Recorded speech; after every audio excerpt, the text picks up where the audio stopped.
Oke, dah on nih.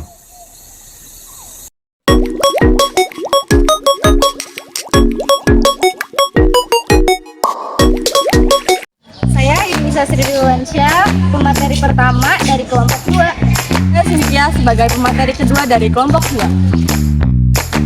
Saya Aurelia Putri sebagai pemateri 3 dari kelompok 2. Saya Fajar Naida sebagai pemateri keempat dari kelompok 2. Perkenalkan, nama saya Nilam Suciati dari kelompok 2 sebagai pemateri. Saya Siti Kinara Nur Haji dari kelompok 2 sebagai editor.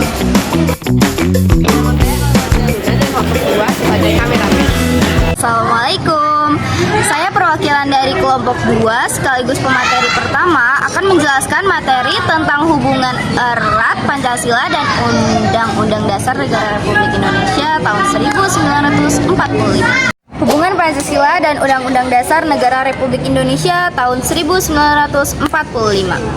Posisi Pancasila, 5 sila Pancasila dituliskan dengan tinta abadi dalam pembukaan Undang-Undang Dasar Negara Republik Indonesia pada tahun 1945. Kelima sila tersebut digali dari nilai-nilai dan tradisi yang berkembang selama berabad-abad di negeri Indonesia. Pancasila menjadi landasan dalam pelaksanaan cita-cita berbangsa dan bernegara Indonesia Raya. Oleh karena itu, Pancasila menjadi segala sumber hukum negara. Makna Pancasila terdiri dari ideologi dan falsafah. Pancasila sebagai landasan dalam pelaksanaan cita-cita atau tujuan berbangsa dan bernegara. Dan ada juga segala sumber hukum. Setiap materi, manfaat, perundang-undangan tidak boleh bertentangan dalam nilai-nilai yang terkandung dalam Pancasila. Dan ada juga payung keragaman. Pancasila adalah titik temu atas keragaman warga negara Indonesia. Materi kedua yaitu Undang-Undang Negara Republik Indonesia tahun 1945 sebagai dasar hukum. Hubungan antara Pancasila dan Undang-Undang Negara Republik Indonesia tahun 1945 sangat erat. 5 sila Pancasila terpatri rapi dalam pembukaan Undang-Undang Negara Republik Indonesia tahun 1945. Oleh karena itu, pembukaan Undang-Undang Negara Republik Indonesia tahun 1945 tidak bisa diamandemen seperti batang tubuh penjelasan Undang-Undang Negara Republik Indonesia tahun 1945. Undang-Undang Negara Republik Indonesia tahun 1945 adalah hukum dasar dalam peraturan perundang-undangan di Indonesia. Menurut penjelasan pasal 3 Undang-Undang Nomor 12 tahun 2011 tentang pembukaan peraturan perundang-undangan.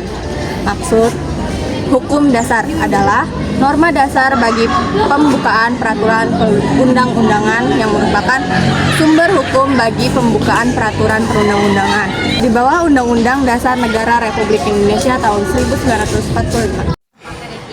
Pancasila adalah titik temu seluruh warga negara Indonesia yang menjadi titik temu yang dapat menyatakan dalam tatanan struktur dan kultur bangsa dan negara Indonesia. Oleh karena itu, Kesatuan Indonesia harus menghadirkan negara untuk melindungi segenap tumpah darah Indonesia. Negara harus hadir untuk mewujudkan keadilan sosial bagi rakyat Indonesia yang berdasar kepada kedaulatan rakyat dalam bermusyawarah mufakat. Pasal 28A sampai pasal 28C tahun 1945 berisi banyak jenis hak asasi manusia. Pasal yang pertama berisi tentang bentuk dan kedaulatan. Pasal yang ke-25 berisi tentang wilayah negara. Semua ini diarahkan untuk melaksanakan sila kita yang ketiga, yaitu Persatuan Indonesia.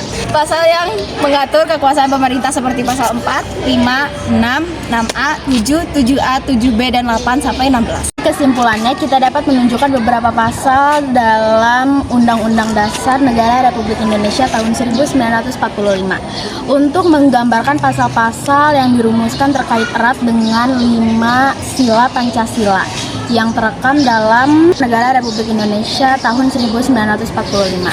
Pasal 29 Undang-Undang Dasar Negara Republik Indonesia tahun 1945 merupakan salah satu terjemah dan sekaligus upaya pelaksanaan sila pertama, yaitu ketuhanan yang Maha Esa.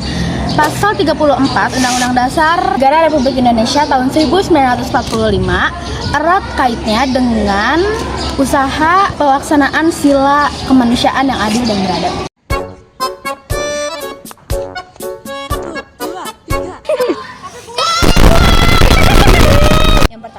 berisi tentang bentuk dan kedaulatan. Berapa pasal dalam Undang-Undang Dasar Negara Republik Indonesia tahun 1945?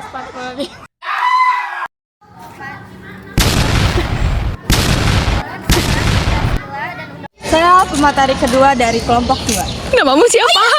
Ada juga sumber segala sumber hukum.